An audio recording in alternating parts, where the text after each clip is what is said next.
एक रात गोपाल को नींद नहीं आ रही थी। काफी देर हो गई थी और वह सो ही नहीं पा रहा था। गोपाल उठता है और चप्पल पहनकर बाहर सैर पर निकल जाता है। अक्सर गांव में लोग 5 बजे ही उठ जाते हैं, पर उसे दिन 6 बजे भी सब सो रहे होते हैं। गोपाल को यह बात अजीब तो लगती है और वह इधर उधर देख भी रहा होता है कि शायद उसे कोई दिख जाए, पर उसे कोई भी दिखाई नहीं देता। दूर दूर तक कोहरा जमा होता है। गोपाल उस कोहरे में चला जाता है और कुछ देर बाद उसे घूंघट वाली एक औरत दिखाई देती है। यहाँ इस वक्त अकेली कौन है? चलो चलकर देखता हूँ कि क्या चक्कर है। गोपाल उसे घूंघट वाली के पास जाता है। उसने लंबा सा घूंघट किया होता है। गोपाल तो उसे देखा ही रह जाता है और फिर उससे पूछता है, कौन हो आप और यहाँ ऐसे अकेले क्या कर रही हो? मेरा नाम छाया है। मैं इस गांव की नहीं हूँ। यहाँ मेरी मौसी रहती है, तो मैं बस उनसे मिलने आई थी। पर इतनी सुबह? लेकिन अभी तो रात के 2:30 बजे हैं। क्या? पर मैंने तो घड़ी में टाइम देखा था। लगता है घड़ी रुक गई थी। तभी मैं सोचूं गांव में अभी तक कोई उठा क्यों नहीं। तुम इतनी को अपनी मौसी के पास कैसे जाओगी? मैं तुम्हें छोड़ देता हूँ। नहीं नहीं, मैं खुद चली जाऊंगी।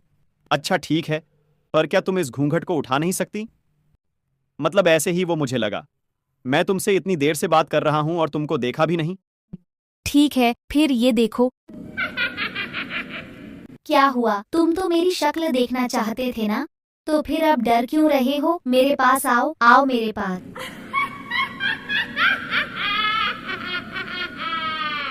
गोपाल घर जाकर सो जाता है। तभी उसे कुछ एहसास होता है। अब अगले सुबह उसकी माँ उसे उठाने आती है। उठ बेटा, आज हमें लड़की देखने जाना है। जल्दी से नहा धोकर तैयार होकर आओ। उसके बाद वे लड़की के घर जाते हैं। लड़की सबको बहुत पसंद होती है, मगर गोपाल उसकी तरफ देख भी नहीं रहा होता।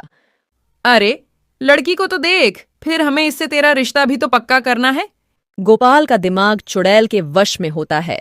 वो जैसे ही लड़की को देखता है, उसका गला पकड़ लेता है।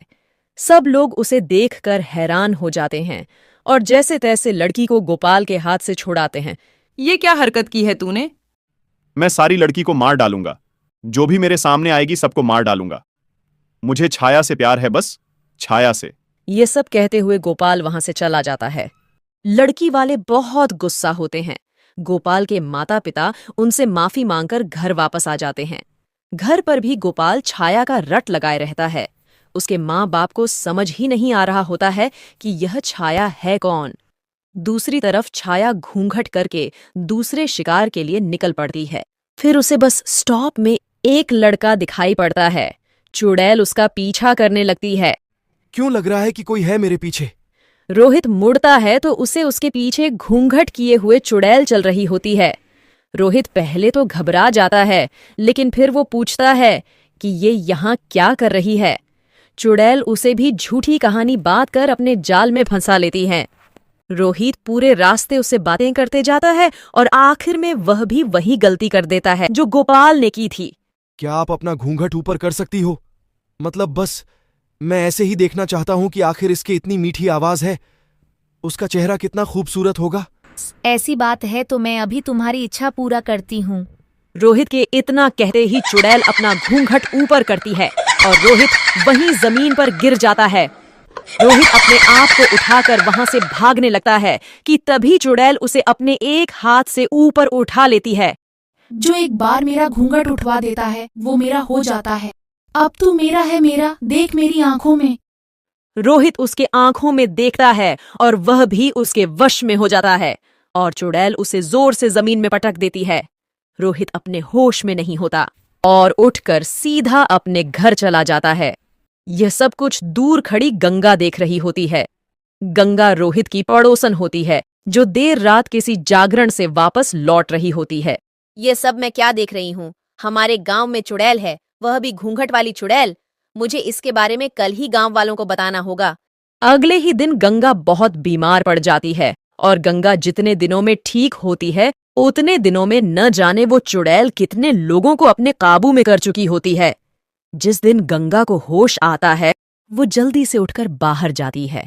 सामने का नजारा देख उसके होश उड़ जाते हैं। आदमी औरतों का गला दबा रहे होते हैं। ये सब क्या हो रहा है? मुझे सबको बचाना होगा।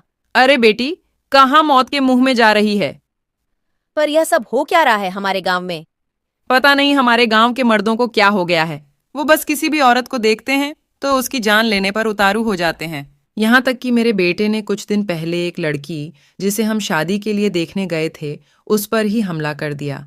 बहन बेटी को छोड़कर ये मर्द किसी भी औरत की जान लेने पर उतारू हो जाते हैं। मुझे पता है ये लोग ऐसा क्यों कर रहे हैं। ये सब उस घूंघट वाली चुड़ैल का काम है। मैंने देखा था उस रात अपनी आंखों से। उसने मेरे सामने अपना घूंघट ऊपर किया। उसकी चुड़ैल शक्ल मैं अभी तक नहीं भूल पाई। उसने मेरे सामने रोहित को अपने वश में किया। मैं घर जाकर किसी को कुछ बता पाती कि मैं खुद ही बहुत बीमार हो गई। फिर आज होश आया। पर अब हमें उस घूंघट वाली चुड़ैल को पकड़ना होगा और सब कुछ ठीक करना होगा। तो चलिए अभी गांव के पंडित जी के पास। दोनों गांव के पंडित जी के पास जाते हैं। उसका इंतजाम करना कोई आसान बात नहीं है। वो चुड़ैल हमेशा की तरह आज भी घूंघट में बाहर निकलेगी। बस तुम्हें कैसे भी करके उस औरत के पल्लू का एक टुकड़ा काट कर लाना है। ये तो बहुत मुश्किल काम है। वो चुड़ैल बस गांव के आदमियों के पास ही आती है, तो मैं कैसे कर पाऊंगी ये सब? तभी तो कहा था मुश्किल काम है। पर अगर गांव को उस घूंघट वाली चुड़ैल से बचाना है तो ये तो करना ही पड़ेगा। गंगा और गोपाल की माँ घर आ जाती है। शाम तक उसी के बारे में सोच सोच कर उनका सर में दर्द हो जाता है, मगर उन्हें समझ में नहीं आता कि किसको भेजे। फिर गंगा के दिमाग में एक आइडिया आता है। वो गोपाल के कपड़े पहनकर लड़का बनकर निकल जाती है। आधी रात को उस घूंघट वाली चुड़ैल के तलाश में। डर तो उसे बहुत लग रहा होता है, पर वो हिम्मत करके चलती जाती है। काफी देर बाद उसे वो घूंघट वाली चुड़ैल मिल जाती है। फिर गंगा उस चुड़ैल से बातें करने लगती है। मेरा नाम मानिया है। मेरे पेट में दर्द हो रहा था तो मैं टहलने निकला था। अच्छा, तो मैं कुछ मदद करूं? नहीं नहीं नहीं, अब तो ठीक है। चुड़ैल काफी देर उसे मनिया समझ बातें करती रहती हैं। गंगा की नजर चुड़ैल के पल्लू पर होती है, जिसे उसको काटना होता है, पर उसे समझ ही नहीं आ रहा होता कि उसे कैसे काटे। तुम पहले ऐसे आदमी हो जिसने अभी तक मेरी शक्ल देखने को नहीं बोला। गंगा बहुत डर जाती है। चुड़ैल अपना घूंघट हटा देती है, पर उससे पहले गंगा उसका पल्लू का टुकड़ा काट चुकी होती है। मैं तुम्हें जिंदा नहीं छोड़ूंगी। नहीं नहीं नहीं, ऐसा नहीं हो सकता। गंगा जल्दी से वहां से भागती है।